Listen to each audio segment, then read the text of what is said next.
La reine Elisabeth II a régné plus longtemps que tout autre monarque britannique. Au milieu de changements et de défis étonnants, elle est restée constante et résiliente. Elle est devenue reine du Royaume-Uni en 1952. Elle n'était pas destinée à régner, mais lorsque son oncle a abandonné le trône en 1936, sa vie a changé à jamais. Elle est couronnée à l'âge de 25 ans seulement, le début d'une vie de service public.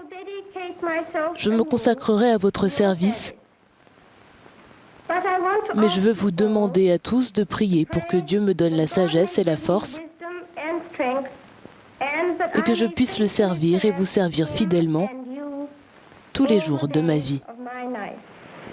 Et c'est ce qu'elle a fait. En tant que chef du Commonwealth, elle a effectué d'innombrables voyages à travers le monde.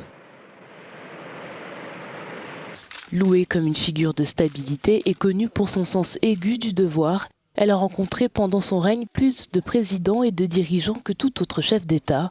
Disposant de peu de pouvoir exécutif, elle est passée maître dans l'art de la diplomatie discrète. Mais tout n'a pas toujours été rose. En 1992, 3 de ses enfants, le prince Andrew, la princesse Anne et le prince Charles, se séparent de leurs conjoints. Ce qui avait commencé comme un conte de fées prometteur est devenu un festin pour les tabloïds. La réputation de la famille est à son plus bas niveau depuis une génération. Ce n'est pas le seul dommage. Un incendie détruit une partie du palais de Windsor et le contribuable britannique rechigne à payer la facture. Selon les mots de la reine, 1992 n'est pas une année sur laquelle je me retournerai avec un plaisir non dissimulé. Elle s'est avérée être une annus horribilis. La mort de la princesse Diana dans un accident de voiture à Paris a changé l'opinion publique sur la monarchie. Le choc et le chagrin public sont immenses. La reine conserve sa réserve caractéristique et reste d'abord à Balmoral, une décision qui laisse la famille royale déconnectée de l'opinion publique. Mais un retour rapide à Londres permet à la reine de rester dans le cœur de son public.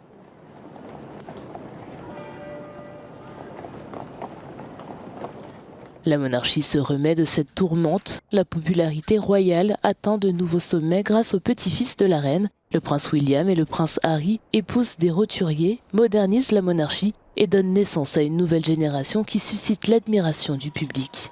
Mais en 2020, le prince Harry et Meghan Markle ont quitté la famille royale en se plaignant du traitement réservé à Meghan par les tabloïds britanniques. Ils ont cité des brimades et des attitudes racistes envers la duchesse.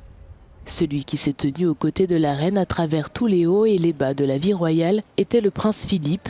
Au moment de son décès, ils étaient mariés depuis 73 ans. Elle a déclaré qu'il avait toujours été sa force. La reine Elisabeth II était forte, fiable et engagée, et le peuple l'aimait pour cela. La nation a eu l'occasion d'exprimer sa gratitude lors du jubilé de platine qui a marqué les 70 ans du règne d'Elisabeth. Les 4 jours de célébration et d'apparat ont apporté un soulagement bienvenu dans une période économique et politique troublée. En raison de la fatigue, la reine n'a pas pu assister à tous les événements, mais elle est apparue sur le célèbre balcon du palais pour s'entretenir une fois de plus avec ses sujets. Une image durable d'un monarque très apprécié.